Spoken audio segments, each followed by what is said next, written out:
More and more people are suffering from avocado hand. That's according to surgeons in the UK. It's when a person has to go to the emergency room because they've injured their hand while trying to cut an avocado. It's a real thing.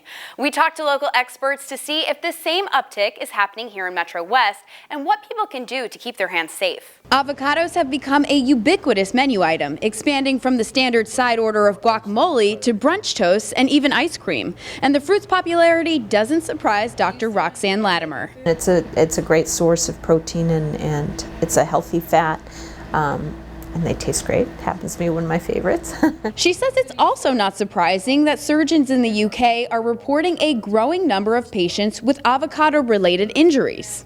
I have seen them before, and basically it's usually the non-dominant hand because you're holding the avocado in your non-dominant hand and you're trying to slice it, and they're slippery little buggers, and so you slip and cut yourself. She says she hasn't seen a spike in avocado hand injuries here in Marlboro, but expects that could change. I imagine there will be an uptick in it. That's because while shoppers have become more familiar with the leathery green fruit, Dr. Latimer says they're still figuring out the best and safest ways to prepare it. The Agricultural Marketing Resource Center reports avocado consumption in the U.S. is 7 times higher than what it was in 1989. The country eating more than 4 billion avocados in 2014, according to the Haas Avocado Board. So how do you enjoy the nutrient-packed food and keep your hands safe? Choosing the right avocado, it's literally like cutting into a melon. It should be smooth, easy cut. Hersan Villatoro is the chef and owner of Villatoro Restaurant and Cafe on Lincoln Street. He and his cooking staff know a thing or two about the tropical fruit.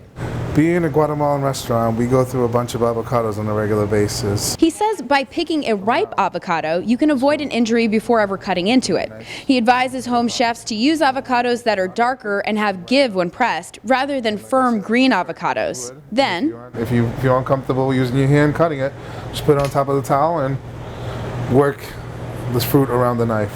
That way, it's not sliding everywhere. Chef Villatoro says if the pit doesn't want to come out, the fruit isn't ripe and you shouldn't force it. And as you can see, you're not gonna get it out. You're gonna get most of the seed out first. And then at this point, people are encouraged to use their point into it, which is where you see most of your injuries, because that's where, especially with a really sharp knife, you're gonna cut into your hand eventually.